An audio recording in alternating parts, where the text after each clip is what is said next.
You're in the middle of a conversation, maybe at work or with a friend when it happens. Someone says something a little sharp, a little off, and your chest tightens. Your stomach knots like it's been yanked by an invisible string. Heat rises in your face. Maybe you clench your fists. Maybe your voice cracks as you bite back a response. But inside, chaos. Later, as you replay the moment over and over, the same thought haunts you.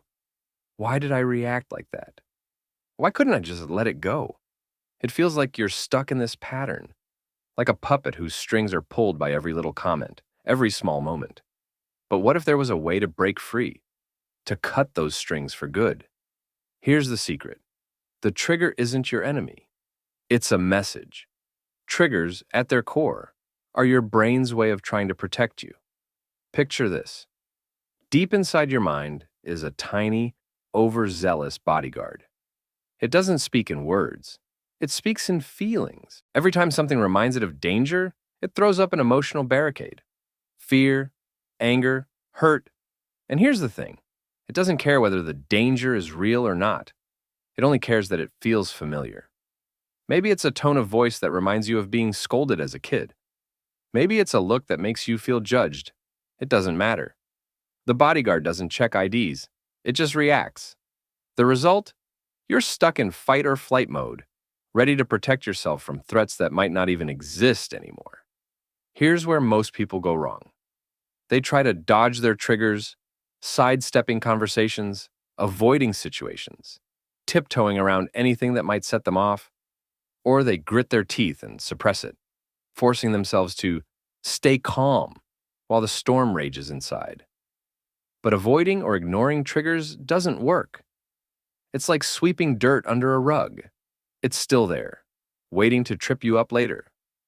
What if, instead of running from your triggers, you face them head on? What if you use them to understand yourself better? The first step is simple, but not always easy. Awareness. The next time you feel that flash of emotion, whether it's irritation, sadness, or fear, pause. Notice what's happening in your body.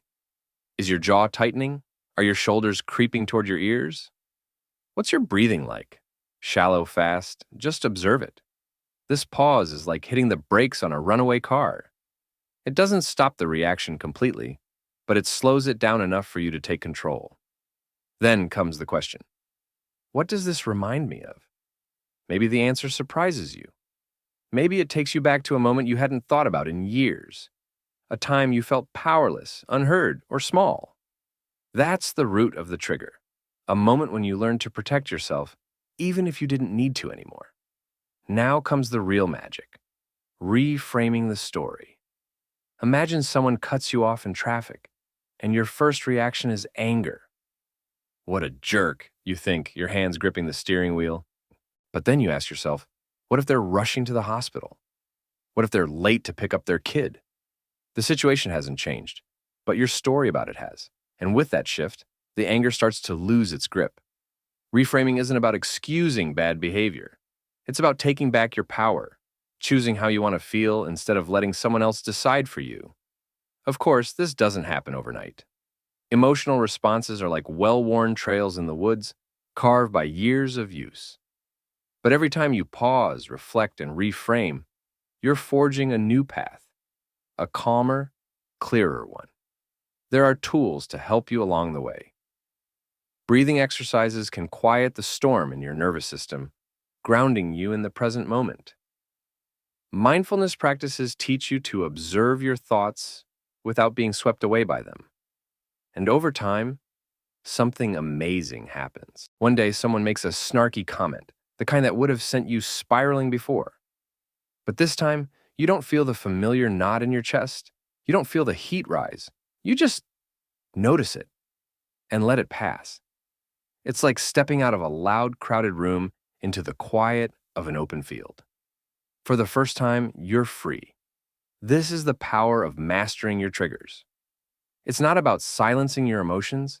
It's about understanding them, listening to what they're trying to tell you, and then deciding how you want to respond. So, what's stopping you from taking that first step? The next time you feel triggered, pause.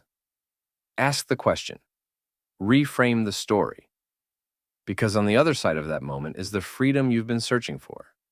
And if you're ready to take the next step in your journey, stick around. There's another video waiting for you.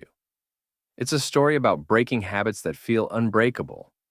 Trust me, you won't want to miss it.